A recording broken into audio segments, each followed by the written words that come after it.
everyone, and welcome back to Mommy Talk. This is where I like to talk about my life and all things mommy. And today we're going to be doing a Gender Wives Tales video. Very excited. We're going to be testing out a bunch of different Gender Wives Tales theories before we find out for sure this Friday at my anatomy scan, which we're actually not going to be finding out at the office. We're going to be doing a private little gender reveal, so be sure to watch out for that video as well. But first, now we're going to be testing out to see if we can figure it out before we find out for sure. Today I'm going to be accompanied by my boyfriend, Cody. Say hi, Cody. Hello. And so he's going to be helping me out and being my cameraman and, helping me out with all the different theories, different wives' tales. So go ahead and show you all of my different items. I've got my cup full of pee here, gross, I know, my baking soda, my spoon and fork, my penny, and my ring. And the Chinese gender prediction kit. Okay, so we might as well go ahead and start with our first gender wives tale, and that is the Chinese gender prediction kit. So the way that the Chinese gender prediction chart works is that you according to the age that you were when you conceived and the month that you were when you conceived, and according to my chart, I conceived right around my 23rd birthday, so I'm not quite sure whether or not I was officially 23 or not, but either way, my birthday is February 26th. Either way, whether I was 22 or 23, I guess either way that means that I'm having a boy. So, one for boy. The next Gender Wives Tale that we have to test out is called the ring test. The way that one works is you get your wedding ring and a piece of hair from the mother, and you tie the hair around the ring, and if it starts to swing in a circle over your belly, it's a boy, and if it starts to swing side to side in a line like a pendulum, you're having a girl.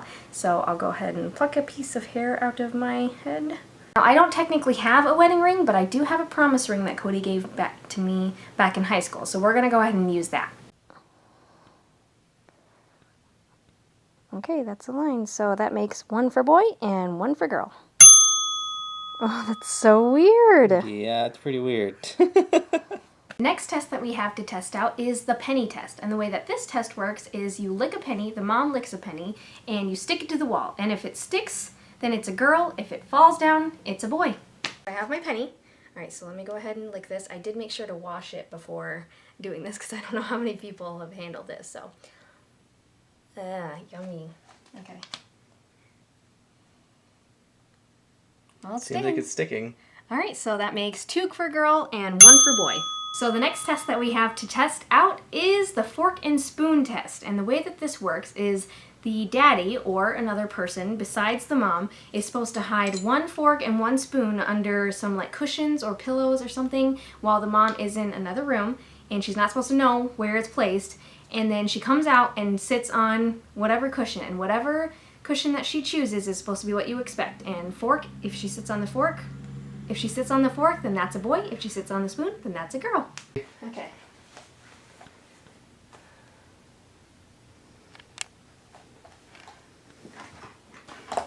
All right, you picked your cushion? Yeah. All right. Okay. Oh, it's a boy. Okay, Boy. so 2 for boy, 2 for girl. Okay, so the next Gender Wives Tale that we have to test out is called the baking soda test, and this is what you're supposed to add a little bit of pee. I know, gross. To baking soda and to a tablespoon of baking soda. And if it fizzes, that means that you're having a boy, and if it doesn't do anything, then that means you're having a girl. Okay. All right, here we go.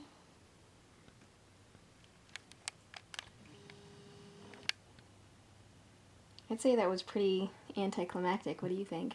Yeah, I see bubbles. You think it's fizzy, or do you think I added too much? I don't freaking know. Stinks. You might have drowned it out. Yeah, I don't want to. This is all on tape. I'm not cutting any of this out. I don't know. I didn't see any fizz. I don't see any fizz either. So I'm going to go ahead and chalk that up for a girl.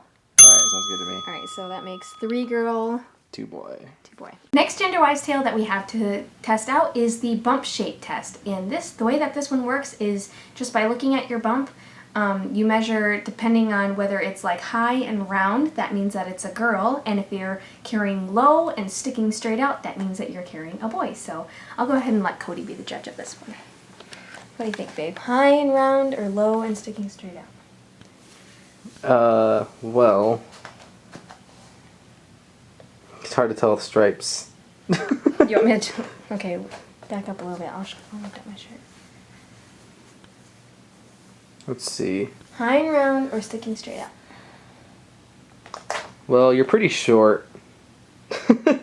So it's hard to tell what's low and what's high. So I'm going to go ahead and say high and round. Alright, and the next couple gender wives' tales that we have to talk about is the heart rate test. And the way that that one works is if it's above 140, if your heart rate is above 140, then you are supposed to be carrying a girl. And if it's below 140, then you should be carrying a boy. And according to my last doctor's appointment, the heart rate, she said, was in the upper 140s to 150s. She didn't give me an exact measurement, which I did ask, but she's just like, yeah, it's in the 140s, 150s. So I don't know why she didn't tell me the exact heart rate. Maybe it kept changing, but she did say 140s, 150s. So that makes another counter for the girl. So 5 girl and 2 boy. The next gender wives' tales is the clumsy versus graceful test, and that is supposed to be where if you are really, really graceful during your pregnancy, you're supposed to be carrying a girl because girls are more graceful. And if you are acting more clumsy, then you are supposed to be carrying a boy because apparently boys are clumsy. I don't know. What do you think, Cody? For both the earlier pregnancies, you were pretty clumsy, and you had boys. Okay. So, in this one, you have not been as much. So I'm gonna say you're more graceful, even though you're not So really... less clumsy than usual? Yeah, I was gonna say... So pretty clumsy overall. You're not really graceful, but you're not as clumsy as you were for your last couple of pregnancies, so... Okay, so we're chalking that up to be a girl? Yeah. Okay. No. Okay, so one more for girl. According to this gender wives' tales, if you've been having a lot of headaches during your pregnancy, then that means that you're going to be carrying a boy.